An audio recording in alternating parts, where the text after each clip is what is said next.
नमस्कार, नेशनल खबर पे आपका स्वागत है। मैं हूं श्वेता रंजन। मेरे साथ आप देख रहे हैं खरी बात नो बकवास। एक बहुत बड़ी खबर जो सामने आई है वो ये कि एक 31 साल पुराने मामले में आरोप तय किए गए हैं। यानी पूरा का पूरा मामला और आरोप तय करने में 31 साल का लग जाना, ये कोई छोटा मोटा मामला नहीं था, बल्कि एक इतना बड़ा मामला था जो 31 साल के बाद भी आज भी जिंदा है। जी हां, एक ऐसा मामला जिसने पूरे देश में सनसनी फैला दी थी। एक ऐसा मामला जिसके बारे में सुनकर आज भी लोगों के रोंगटे खड़े हो जाते हैं। जी हां, कभी आपने सोचा भी नहीं होगा कि कभी ऐसा हो सकता है जब देश के गृह मंत्री की बेटी किडनैप हो जाती है। और भारत में ऐसा हुआ था। वो तारीख थी 8 दिसंबर 1989। उस दिन ऐसा क्या हुआ जो पूरे देश में एक दहशत का माहौल हो गया। तो आपको बता दूं कि उस दिन गृह मंत्री मुफ्ती मोहम्मद सईद की बेटी रुबिया सईद, जो कि एमबीबीएस की पढ़ाई करने के बाद इंटर्नशिप कर रही थी कश्मीर के कॉलेज से, और जब वो अपने घर की तरफ वापस जा रही थी तो रास्ते में उन्हें अगवा कर लिया जाता है। और अगवा करने वाले लोग थे JKLF के कई बड़े आतंकी, कई ऐसे आतंकवादी जिनके नाम सुनकर आज भी लोग डर जाते हैं। तो 31 साल के बाद जो खबर सामने आई है, सबसे पहले मैं उसे आपको बताना चाहूंगी। जी हां, Yasin Malik, JKLF Jammu Kashmir liberation front के एक बड़े नेता, सबसे बड़े नेता, चीफ, बहुत बड़ा चेहरा जो कश्मीर की राजनीति के रहे हैं। आतंकवाद से उनका पुराना नाता रहा है, गहरा नाता रहा है, और बाद में उन्होंने राजनीति की तरफ रुख किया। उन्होंने तमाम दलीलें दी कि राजनीति में आने के बाद उनका आतंकवाद से वास्ता नहीं रहा। लेकिन उस दिन 1989 8 दिसंबर को यासीन मलिक उन लोगों में से, उन आतंकियों में से एक थे जिन्होंने रुबिया सईद का अपहरण किया था। और उनके खिलाफ अब इतने सालों के बाद जो है आरोप तय किया गया है। सीबीआई ने टाडा कोर्ट में चार्जशीट दाखिल की है और अब जो है हो सकता है कि यासीन मलिक के लिए आने वाला समय जो हो और कष्टदायक हो। मैं आपसे ये खबर इसलिए बता रही हूं क्योंकि कई बार मेरा यासीन मलिक से मिलना हुआ इंटरव्यूज के दौरान, इन्वेस्टिगेटिव रिपोर्टिंग के दौरान। और सबसे पहले मैं आपको वो सुनाना चाहूंगी एक वीडियो क्लिप, जब मैंने उनसे ये सवाल किया था कि रुबिया सईद अपहरण मामले के बारे में उनका क्या कहना है, उन्होंने ऐसा क्यों किया, तो उनका ये जवाब था। आप सुनिए। 8 दिसंबर 1989 वो तारीख जब केंद्रीय गृह मंत्री डॉक्टर मुफ्ती मोहम्मद सईद की बेटी डॉक्टर रुबिया सईद का अपहरण हुआ। आतंकियों ने रुबिया के बदले JKLF के 5 आतंकवादियों को छुड़वा लिया। इसके बाद से यासीन मलिक का नाम दहशतगर्दों के साथ जोड़कर देखा जाने लगा, लेकिन उनके लिए ये वक्त के तकाजे में आंदोलन के दूसरे रुख की तरह था। 1989 में केंद्रीय गृह मंत्री की बेटी डॉक्टर रुबिया सईद को अगवा करके JKLF ने तहलका मचा दिया। इस अपहरण कांड का मास्टरमाइंड यासीन मलिक को ही माना जाता है। हालांकि वो बड़ी साफगोई से इस सवाल को टालने की कोशिश करते हैं। यासीन मलिक की बात हो तो जो एक बात सबसे पहले लोग सोचते हैं रुबिया सईद के अपहरण के बारे में। आज सालों बाद, 89 के बाद, 2006, यू जस्टिफाई दैट एक्ट? देखिए, वो केस अभी कोर्ट में चल रहा है, तो इसलिए मैं इस केस के बारे में अभी कुछ कहने की पोजीशन में नहीं हूँ। तो यासीन मलिक कहते हैं कि मामला जो है कोर्ट में चल रहा है, और हालांकि पूरे इंटरव्यू के दौरान, एक पूरा इंटरव्यू है, आप देख सकते हैं उसे shwetaranjan.com पर। उसके दौरान उन्होंने तमाम बातें बताई हैं उस इंटरव्यू में कि कैसे उनका राजनीति की तरफ आना हुआ और कैसे वो एक नेता के रूप में उभर कर आए, कैसे उनका बारूद और बंदूक से जो नाता है वो छूटा।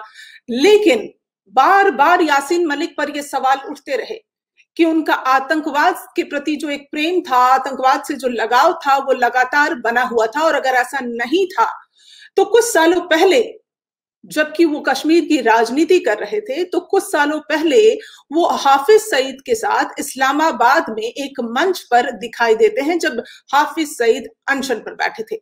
आपको बताना चाहूंगी, हाफिज सईद वही नाम है, वही आतंकी चेहरा है जो कि मुंबई ब्लास्ट में एक बड़ा, जिसका पूरा का पूरा कह लीजिए मास्टरमाइंड था वो। और उसके साथ जब जाकर यासीन मलिक मंच पर बैठते हैं तो वो क्या संदेश देना चाहते थे? क्या वो आतंकवादी के साथ मंच साझा कर ये नहीं लोगों को बता रहे थे कि उनका आतंकवाद के प्रति जो है लगाव है, आतंकियों से अभी भी नाता है? वो हाफिज सईद जिसको भारत सरकार एक आतंकवादी घोषित कर चुकी है, उसके साथ जाकर यासीन मलिक जब मंच पर बैठते हैं तो इसका मतलब क्या निकलता है? इस पर भी मैंने उनसे सवाल किया था एक और इंटरव्यू में, आपको सुनाना चाहूंगी। देखिए किस तरह वो इसे जस्टिफाई करने की कोशिश कर रहे हैं और कह रहे हैं कि नहीं, बंदूक उठाना गलत नहीं है, क्योंकि सुभाष चंद्र बोस से लेकर कई ऐसे बड़े नेता इस देश में आए जिन्होंने फ्रीडम फाइटर के तौर पर बंदूकें उठाई, और इसको वो जस्टिफाई कर रहे हैं। मैं चाहूंगी आप इस वीडियो क्लिप को भी जरूर सुने। यासीन, हमारे शो में आपका स्वागत है। यासीन, हमारे दर्शक ये ज़रूर जानना चाहते हैं कि आपका असली चेहरा वास्तव में है क्या?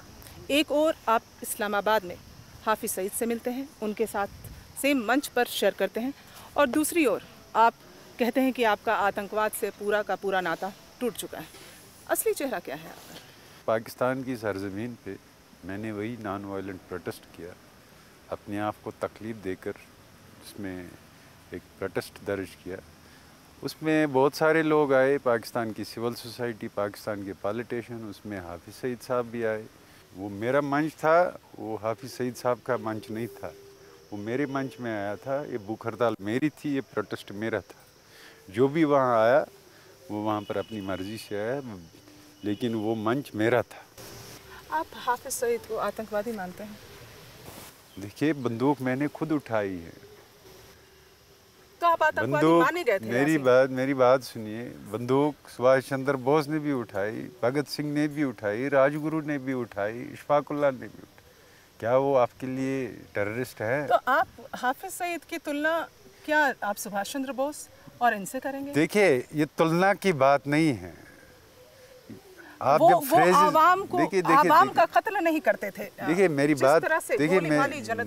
बात सुनिए आप। सुभाष चंद्र बोस जी थे, उसको लोग ब्रिटिशर कहते थे ये फासिस्टों का एजेंट है जी, हिटलर का है, जिसने इतने सारे लोग ये उसने मदद की। तो ये जो इल्ज़ामात और काउंटर इल्ज़ामात की बात हैं, हमको कोशिश कर लेनी चाहिए कि हम बेसिक पैरामीटर्स में बात करें। बाकी ये है कि हमारा एक मौक़िफ़ है, जहाँ जहाँ पर मासूम लोगों का कत्लेआम हुआ है हमने उसको कंडेम किया है। बम्बई का हुआ, we are the first people to condemn. It was a brutal killing. We said it was a brutal killing. You check our statement जब वो So a person who does this, what is he called? देखिए, हमको ये नहीं पता है किसने किया है। ये आप कह रहे हैं, वो कह रहा है मैंने नहीं किया। ये अभी भी जो है एलिगेशन और काउंटर एलिगेशन है। और हमने, अगर आप हमारा स्टेटमेंट उस वक्त भी पढ़ोगे, हमने कहा कि जो भी इसमें शामिल होगा वो इंसानियत के दायरे में लोग नहीं। यासीन मलिक से जुड़ी ये बात मैं आपसे इसलिए कर रही हूं क्योंकि यासीन मलिक से कई बार मिलना हुआ, कई इंटरव्यूज किए एक पत्रकार होने के नाते, और मैंने अपनी तरफ से उनसे हर वो सवाल दागे जो पूछना चाहिए था, और उन्होंने पूरी तरह से जस्टिफाई किया कि नहीं ये सही है। और ये शख्स जो तिहाड़ जेल में है, वो लगातार आतंकियों के संपर्क में रहता है, लगातार आतंकवाद को फेवर करता रहा है, जिसका आतंकवाद से पुराना नाता रहा है, गहरा नाता रहा है। कश्मीर की राजनीति में उतरकर एक अलग मंच अपने लिए तैयार करता है और वहां लोगों के दिलों में उतरने की कोशिश करता है। ये कैसी राजनीति, ये कैसा नेता? तो चलिए आपको मैं उस घटना में दोबारा ले चलती हूँ जिसका जिक्र मैंने इस रिपोर्ट में शुरू में किया था। जी हाँ, जब रुबिया सईद का अपहरण हुआ था, वो रात, वो जो एक घटना थी, वो ऐसी घटना थी जिससे पूरे देश में कोहराम मच गया था। उस वक्त वीपी सिंह की सरकार थी, और फिर किस तरह से पूरी सरकार ने जद्दोजहद की रुबिया सईद को छुड़ाने के लिए। और मैं आपको बताना चाहूंगी कि रुबिया सईद के एवज में भारत सरकार को 5 आतंकवादी जो हैं वो छोड़ने पड़े थे। उनका नाम मैं आपको बताऊं वो कौन आतंकवादी थे। दरअसल इस घटना का जो मास्टरमाइंड था, अशफाक वानी था, उसे 31 मार्च 1990 को सुरक्षा बलों ने एक मुठभेड़ में मार गिराया था। तो जो मास्टरमाइंड था वो तो एक मुठभेड़ में खत्म हो जाता है। अशफाक जम्मू कश्मीर लिबरेशन फ्रंट यानी JKLF से जुड़ा था, जिससे यासीन मलिक का भी नाता रहा। अपहरण से पहले उसने मुफ्ती मोहम्मद सईद, जो कि गृह मंत्री थे, उनके घर की पूरी और अस्पताल की पूरी रेकी की थी। पूरी तरह से उन्होंने वर्कआउट किया था कि किस तरह से गृह मंत्री की बेटी का अपहरण किया जा सकता है। और जो आतंकी छोड़े गए थे उनके नाम है अब्दुल हामिद शेख, जो नवंबर 1992 में एक मुठभेड़ में मारा गया। गुलाम नबी भट्ट, ये दूसरा आतंकी, जावेद अहमद जरगर, नूर मोहम्मद कलवल, अल्ताफ बट, ये 5 आतंकी भारत सरकार को घुटने टेक कर छोड़ने पड़े थे। और इसके बाद मुफ्ती मोहम्मद सईद की तरफ से जो बयान आया था, चूंकि वो एक पिता भी थे, तो उनके तरफ से बयान आया था कि एक पिता के तौर पर वो खुश हैं, लेकिन एक नेता के तौर पर वो खुश नहीं हैं, क्योंकि एक बहुत बड़ा फैसला था 5 बड़े आतंकी को सलाखों के पीछे से छोड़ देना गृह मंत्री की बेटी को बचाने के लिए, जिसमें कई दिन का समय लग गया। मैं आपको बता रही हूं, 8 दिसंबर से लेके 13 दिसंबर तक का समय हो गया ये फैसला करने में। पहले तो वो 7 आतंकियों को छोड़ने की मांग कर रहे थे, फिर 5 को छोड़ा गया। किस तरह से ये पूरा का पूरा एक पूरी जद्दोजहद के बाद उनको मनाया गया कि नहीं, छोड़ दीजिए, आप गृह मंत्री की बेटी को रिलीज कीजिए, हम 5 आतंकी छोड़ते हैं। तो ये दिन जो था वो कहिए कि भारत के इतिहास में एक काला दिन भी माना जाता है, क्योंकि उस दिन भारत सरकार ने घुटने टेके थे आतंकियों के सामने और गृह मंत्री की बेटी को छुड़ाने के लिए 5 आतंकी छोड़ने पड़े थे। तो इस रिपोर्ट में फिलहाल इतना ही। हमसे जुड़े रहने के लिए आप हमारे चैनल को जरूर सब्सक्राइब करें, हमारे वीडियोस लाइक करें। और हाँ, जो मैंने आपको कहा, ये 2 इंटरव्यूज, जो पूरा का पूरा इंटरव्यू जो है यासीन मलिक के साथ, उसे भी आप देख सकते हैं nationalkhabar.com पे और shwetaranjan.com पे। नमस्कार।